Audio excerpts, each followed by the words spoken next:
Okay, I got the tractor started. I got my cylinder up against my torque bar. Let's go ahead and we'll engage the PTO and we'll bring it up to 606 RPMs on the PTO.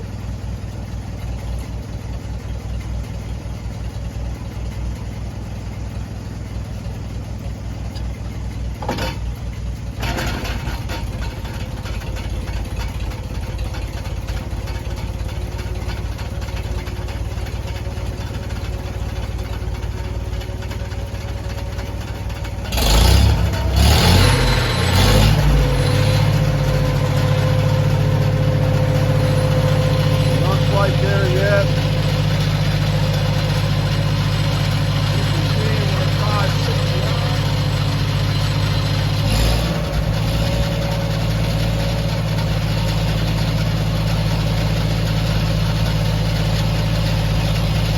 We're 603, that's close enough. Start turning her down.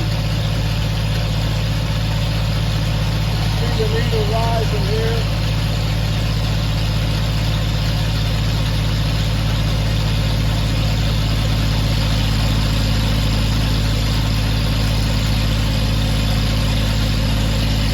That's a quarter tune, and we're going to turn the other dial back here, fine tune it up.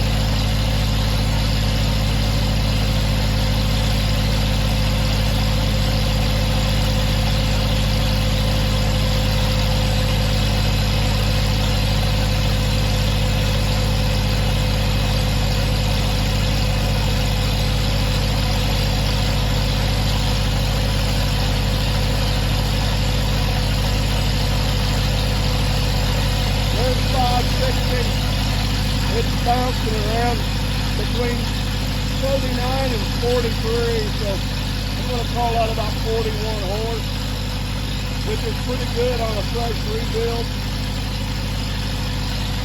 The longer this engine runs, the stronger it's going to get. That's how you check the horsepower. It's kind of an interesting procedure.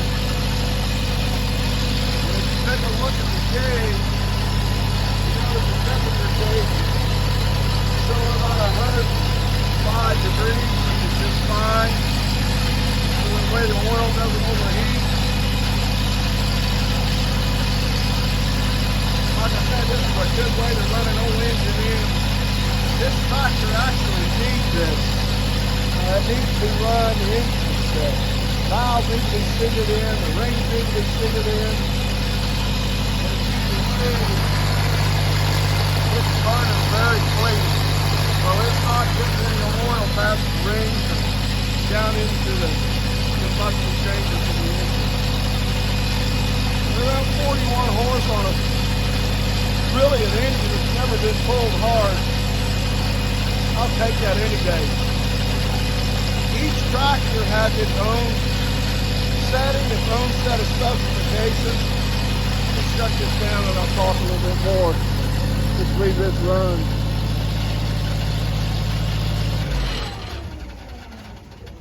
Each tractor has its own set of specifications, has its own set of numbers. They're all rated differently because the manufacturers designed the engines different for different torques, different horsepowers, different applications. Some little tractors are designed to run at about 2/3 throttle to get their horsepower to the PTO for fuel consumption reasons. This tractor here was designed to run almost full engine RPM. Full engine RPM on this tractor is only 1,590 RPMs, I believe. So it doesn't run real fast, but it's got a pretty long stroke and a pretty good sized bore. This is an interesting little machine. I used one of these quite a bit when I worked down to Zimmer's in Aurora. This is actually the same model as what we use, and every new tractor we ever sold we put on the dyno and sent out just to check horsepower, and also more than anything else, just to see the engine in before it went to the customer. It also tells you if you've got any problems in the engine, such as oil leaks, water leaks, anything like that, then you can trace them down before they get out to the customer. We'll fire it up here one more time and let her chuck for a minute, and then we'll close this down.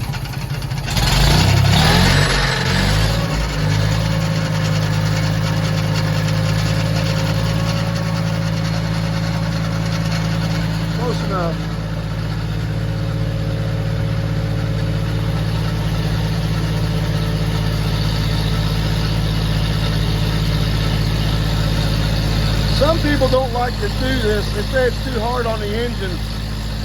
Well, it's no worse than hooking a set of plows on it or a disc and running it all day in the field. You're just simply working the engine. Now, if you're taking and pulling them down to where you're almost killing them, yeah, I think that might be a little hard on the engine.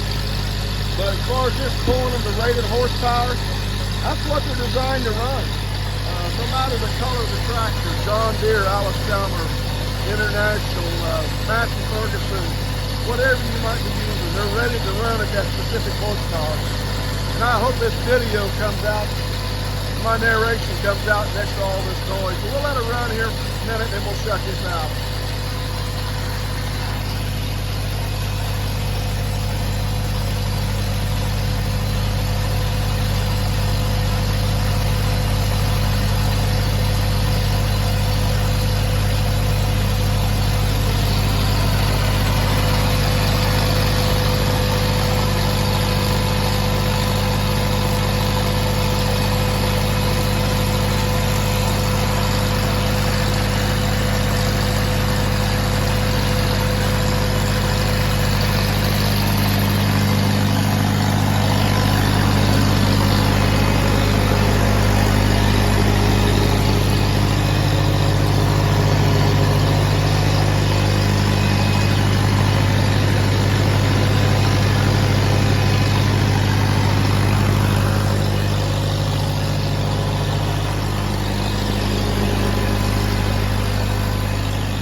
Just a little bit more note on this tractor.